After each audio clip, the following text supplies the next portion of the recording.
Hey! Alors j'espère que tu es prêt parce qu'aujourd'hui on reparle oracle et on va parler de The Venice Witch Oracle par Lillian Nguyen qui s'appelle aussi This is Venice. Alors je te dis tout de suite, moi je ne connaissais pas du tout l'autrice. Apparemment elle est connue sur Instagram, sur les réseaux sociaux, tout ça. Avant de l'acheter quand même j'ai vite fait été voir qui c'était cette dame. Bon, elle m'avait l'air d'être quelqu'un de très sympathique, pourquoi pas. En l'achetant, je cherchais un oracle avec une esthétique qui change un peu de ce que j'ai et aussi je cherchais un truc qui a l'air assez good mood, assez bonne ambiance, que tu as un peu envie de tirer comme ça, que tu sais qu'il va t'apporter un petit peu de joie, un peu de bonheur, d'un peu de bienveillance quoi, en somme. Qu'en est-il des cartes? Elles viennent avec un petit sachet rouge au nom de l'oracle dans lequel les ranger, en velours tout doux. Voici la taille des cartes. Moi j'aime bien. Elles ont un petit format moyen, là, assez agréable à prendre en main. Et alors attention, on va parler de la tranche. Non seulement elle brille, mais elle est rose. Je ne savais pas que cette case pouvait exister dans mes critères, et bien voilà, maintenant je l'ai rajoutée en option. Option, la tranche dorée / rose. Et le haut des cartes, je trouve vraiment fabuleux, trop beau, j'adore les couleurs, j'adore le style, j'adore cet œil en plein milieu, c'est... On est contente. Les illustrations, pareil. J'adore les tons, j'adore le style... Enfin voilà, tu vois, je l'ai choisi quand même un petit peu avant de l'acheter, donc je savais que j'allais pas n'importe où. Mais bon, tu vois jamais l'intégralité. Et ben, je les aime toutes. Elles sont toutes très classe. Et je le trouve assez inclusif dans ses illustrations et dans ses textes. Que demande le peuple? Petit tour de ces cartes. L'amour, la magie, le monde est à toi. Les amis, la nuit, l'empathie, la famille, superstar, la chance, l'art, l'abondance, le courage.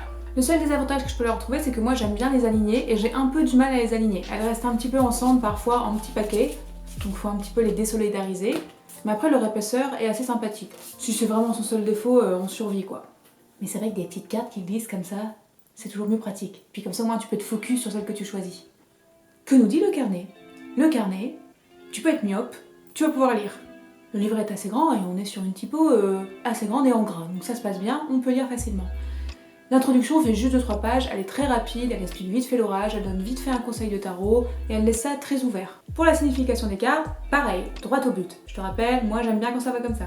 Il y en a qui aiment bien avoir des pavés de texte avec plein de trucs. Moi j'aime bien quand c'est rapide, intuitif. Numéro, titre, petite phrase qui résume la carte, petit texte sur la carte et sur des petits éléments de développement que tu peux utiliser. Parfois tu as juste quelques lignes, pas besoin de grandes explications, et parfois on en rajoute un petit peu. Au total, tu as 33 cartes, il n'est pas énorme, mais il est bien. Moi j'aime vraiment bien, je le trouve assez simple, assez intuitif, et il est vraiment empreint de bienveillance. J'aime beaucoup tirer ces cartes, alors ça ne veut pas dire que ça va te dire que des trucs positifs, hein. Forcément, une carte, selon la situation dans laquelle tu es, selon ta question, des fois ça va t'emmerder de la tirer, même si elle a l'air positive.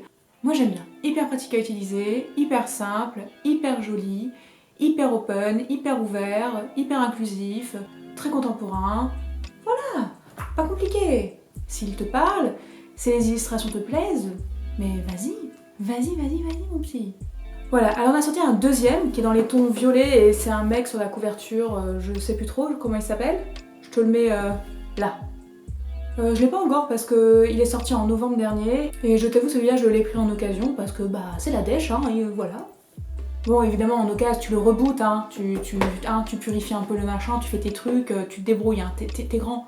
T'es grand, on va y arriver. On en recausera un jour parce que quand j'ai fait une vidéo, oulala, c'était il y a un moment et c'était pour Chloé, et ça doit être plein de conneries aussi, donc du coup on refera ça. On va se refaire ça bien, avec une bonne mise au point. Alors j'ai vu que c'était été par Good Mood Dealer, j'ai été voir un petit peu ce qu'ils font, et effectivement ils ont toute une gamme de trucs un peu ésotériques, ils ont aussi des trucs avec de la lithothérapie, enfin ils ont un petit peu de tout. Après à prendre ou à laisser, hein, on fait son petit, on pioche, hein. Et puis de toute façon vous êtes seul juge de ce qui peut vous aller, donc... Hein, moi je vous donne des conseils, je vous montre des trucs, comme ça que vous ayez un petit peu une petite vue d'ensemble sur la chose. Mais voilà, les goûts et les couleurs, toujours, on en revient, les goûts et les couleurs. Ça sert à rien de dire c'est nul, on dit je n'aime pas, d'accord? On dit pas les épinards c'est pas bon, on dit je n'aime pas les épinards. Bon allez je te laisse parce que là je raconte des conneries et... Moi je digresse, hein. Si tu me laisses parler, je digresse comme ça pendant 3 plombes. Allez bisous!